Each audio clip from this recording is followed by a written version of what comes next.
Inilah Injil suci menurut Yohanes. Pada waktu itu, ada pesta perkawinan di Kana yang di Galilea, dan ibu Yesus ada di situ. Yesus dan murid-muridnya diundang juga ke perkawinan itu. Ketika mereka kekurangan anggur, Maria berkata kepada Yesus, "Mereka kehabisan anggur." Kata Yesus kepada ibunya, "Mau apakah engkau daripadaku, ibu? Saatku belum tiba." Tetapi ibu Yesus berkata kepada pelayan-pelayan, "Apa yang ia katakan kepadamu, buatlah." Di situ ada 6 tempayan yang disediakan untuk pembasuhan menurut adat orang Yahudi. Masing-masing isinya 2-3 buyung. Yesus berkata kepada pelayan-pelayan itu, "Isilah penuh tempayan-tempayan itu dengan air." Dan mereka pun mengisinya sampai penuh. Lalu kata Yesus kepada mereka, "Sekarang cedoklah dan bawalah kepada pemimpin pesta." Lalu mereka pun membawanya. Setelah pemimpin pesta itu mengecap air yang telah menjadi anggur itu, dan ia tidak tahu dari mana datangnya, tetapi pelayan-pelayan yang mencedok air itu mengetahuinya, ia memanggil mempelai laki-laki dan berkata kepadanya, "Setiap orang menghidangkan anggur yang baik dulu, dan sesudah orang puas minum, barulah yang kurang baik. Akan tetapi, engkau menyimpan anggur yang baik sampai sekarang." Hal itu dibuat Yesus di Kana yang di Galilea, dan merupakan yang pertama dari tanda-tandanya. Dengan itu Yesus telah menyatakan kemuliaannya, dan murid-muridnya percaya kepadanya. Demikianlah sabda Tuhan. Saudara-saudari yang terkasih, kata pesta sudah sangat akrab di telinga kita. Karena itu berbicara tentang pesta tidak menjadi sesuatu yang asing lagi bagi kita. Hampir setiap hari kita selalu mendengar ada pesta atau bahkan terlibat secara langsung di dalam pesta. Entah itu pesta ulang tahun, pesta sambut baru, wisuda, kenaikan pangkat, pentabisan, pertunanganan, ataupun pesta perkawinan. Semua pesta itu sama-sama mau mengungkapkan rasa syukur dan luapan kegembiraan dari mereka yang merayakannya atau yang dipestakan. Warta Injil Yohanes dalam perikop hari ini berbicara tentang pesta, yaitu pesta perkawinan di Kana, suatu tempat di Galilea. Kita telah mendengar bagaimana Yohanes mengisahkan tentang peristiwa yang terjadi di dalam pesta perkawinan di Kana ini. Ia menggambarkan dalam gaya bercerita tentang soal yang dihadapi tuan pesta, yaitu kekurangan anggur. Bukan saja kekurangan anggur, tapi kehabisan anggur. Hal ini mengandaikan bahwa undangan yang datang tentu melebihi apa yang telah diperhitungkan sang tuan pesta. Dan tentunya, kehabisan anggur di dalam pesta yang meriah ini akan menjadi aib yang sangat memalukan tuan pesta. Saudara-saudari yang terkasih, menarik bahwa di dalam kisah ini, Yohanes menempatkan sosok Maria dan putranya sebagai tokoh sentral yang dapat mengatasi peristiwa yang bakal memalukan tuan pesta itu. Yohanes menguraikan kisah ini dalam gaya dialog antara Maria dan Yesus putranya. Maria tampil sebagai seorang yang memiliki kepedulian terhadap persoalan yang sedang dihadapi sang tuan pesta, dan bentuk kepedulian Maria ini disampaikannya kepada Yesus putranya. Diceritakan bahwa ketika mereka kekurangan anggur, ibu Yesus memberitakan kepada Yesus kalau mereka kehabisan anggur. Dan Yesus pun berkata kepada ibunya, "Mau apakah engkau daripadaku, ibu, saatku belum tiba?" Tindakan Maria ini menunjukkan bahwa ia telah mengetahui siapa putranya itu. Maria tahu apa yang dapat dilakukan oleh Yesus berhadapan dengan persoalan semacam itu. Maria sesungguhnya telah menyimpan rahasia akan putranya semenjak ia menerima kabar gembira dari malaikat Gabriel. Lebih dari itu, sesungguhnya Maria telah menaruh kepercayaan total akan putranya sebagai sang juru selamat. Tindakan Maria memberi informasi kepada Yesus putranya ini menunjukkan keyakinan total Maria akan kuasa Yesus. Ia yakin Yesus dapat melakukan sesuatu yang dapat mengatasi soal kekurangan anggur ini entah dengan cara apapun. Maria telah menunjukkan kualitas keberimanannya kepada Tuhan. Ia yakin dan percaya akan kuasa ilahi Yesus.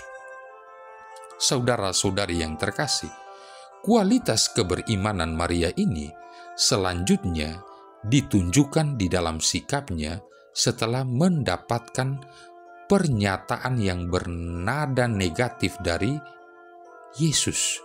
"Mau apakah engkau daripadaku, ibu? Waktuku belum tiba." Yesus menyatakan kepada ibunya bahwa pesta itu bukanlah waktu yang tepat baginya untuk melakukan hal-hal yang luar biasa. Waktu yang tepat yang dimaksudkan Yesus ialah pada peristiwa salib dan kemuliaan kebangkitannya. Berhadapan dengan pertanyaan sekaligus pernyataan Yesus ini, Maria sedikit pun tidak memberikan jawabannya. Mengapa? Sebab bagi Maria, Yesus telah tahu apa yang diinginkannya. Di sini kita menemukan lagi sikap iman Maria. Berhadapan dengan Tuhannya, ia berserah. Ia tidak pernah memerintah apalagi mendikte Yesus, sekalipun Yesus itu putranya sendiri. Sesungguhnya Maria sendiri menyadari siapa dirinya dan siapa putranya itu. Ia pun tahu tiada sesuatu yang tersembunyi yang tidak dapat diketahui putranya, dan tiada sesuatu kekurangan yang tak dapat dipenuhi putranya. Inilah mengapa akhirnya Maria berkata kepada pelayan-pelayan, "Apa yang dikatakannya kepadamu, buatlah itu." Sekali lagi, Maria menunjukkan bobot imannya. Ia mengajarkan kepada para pelayan untuk mentaati sabda Tuhan sebagaimana dirinya sendiri ketika menerima kabar gembira, "Terjadilah padaku menurut perkataanmu." Apa yang terjadi setelah itu? Yesus yang awalnya mengatakan waktuku belum tiba, akhirnya bertindak. Yesus pun memenuhi harapan ibunya. Tetapi pertama-tama bukan karena untuk menanggapi keinginan ibunya, tetapi lebih dari itu, Yesus menghargai iman Maria sendiri. Yesus melihat betapa besar keyakinan Maria kepada kuasa ilahinya. Keyakinan Maria ini mendatangkan rahmat dan kegembiraan bagi seluruh undangan dan sang tuan pesta sendiri. Keyakinan Maria ini juga telah mendatangkan mujizat di mana air di dalam 6 tempayan diubah menjadi anggur, dan keyakinan Maria ini juga yang mendatangkan keselamatan kepada sang tuan pesta. Saudara-saudari yang terkasih, di dalam keteguhan iman Maria ini, kita dapat mengenal Yesus sebagai Tuhan yang penuh rahmat, Tuhan yang bersolider dengan masalah manusia, Tuhan yang peduli dengan tiap kekurangan manusia, serta Tuhan yang menjawabi doa setiap orang sebagaimana di dalam surat 1 Yohanes bab 5 ayat 14-15, bahwa Tuhan akan mengabulkan doa kita semua yang percaya kepadanya, jikalau kita meminta sesuatu kepadanya seturut kehendaknya. Dan jikalau kita tahu bahwa Ia mengabulkan apa saja yang kita minta, maka kita juga tahu bahwa kita telah memperoleh segala sesuatu yang telah kita minta kepadanya. Bagi orang yang beriman total kepadanya, ia akan melihat karya agung Tuhan yang lebih besar. Dan kita telah melihatnya, yaitu peristiwa wafat dan kebangkitan Tuhan. Itulah misteri agung Tuhan atas diri kita, di mana Tuhan menghapus segala dosa kita dan memberikan kepada kita suatu kepastian iman kepadanya. Maka baiklah kita belajar dari Maria untuk beriman secara lebih otentik, dalam, dan lebih berakar. Masing-masing kita boleh merenung pada tipe manakah kita digolongkan, sebagaimana 3 tipe orang Kristiani yang digambarkan oleh seorang gnostik Valentinian yang bernama Herakleon. Ketiga tipe itu yakni pertama, orang Kristen material, yaitu orang yang hidup rohani dan intelektualnya sangat dangkal. Imannya bergantung pada fakta indera, gejala-gejala alam, dan data historis. Oleh sebab itu, Kristus dihormati, tapi hanya sebatas figur historis. Kedua, orang Kristen psike, yaitu orang yang imannya hanya didasarkan pada refleksi rasional. Tuhan disembahnya, ia tekun berdoa, mengikuti ekaristi, doa-doa dan latihan rohani lainnya, tetapi karena pemahaman yang kurang mendalam, maka semua itu dihayati sebagai suatu sistem. Boleh dibilang suatu bentuk iman formalistik. Tuhan yang disembah hanyalah konstruksi-konstruksi logis pikirannya.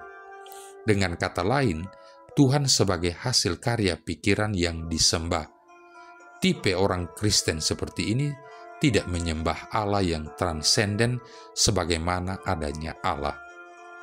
Yang ketiga, orang Kristen pneumatik, yaitu orang yang imannya diletakkan di atas pengertian spiritual, yaitu pada pengetahuan di mana orang tidak sepenuhnya mengetahui Allah sebagaimana adanya Allah. Orang yang demikian menunjukkan iman yang spontan, langsung tanpa embel-embel. Bisa dikata suatu cara beriman yang otentik. Saudara-saudari yang terkasih, walau ketiga tipe itu hanya pandangan dari seorang gnostik yang tentunya tidak semua sesuai ajaran kita, tetapi kiranya menjadi bahan koreksi yang baik bagi kita untuk lebih beriman secara otentik, spontan tanpa rekayasa, apalagi penipuan di dalam cara beriman kita. Sok kudus tapi kudis, sok saleh tapi salah. Kiranya sikap iman kita membuka ruang rahmat dan mujizat bagi hidup kita. Marilah berdoa. Ya Allah, melalui Yesus Kristus Putramu, Engkau telah memberikan diri kepada kami. Semoga kami menyambutnya dengan gembira, sehingga dapat melihat kemuliaan-Mu melalui berbagai macam anugerah yang dinyatakannya kepada kami. Sebab Dialah Tuhan dan pengantara kami, yang bersama Dikau dan Roh Kudus hidup dan berkuasa, satu Allah sepanjang segala masa. Tuhan memberkati kita sekalian, Bapa, Putra, dan Roh Kudus.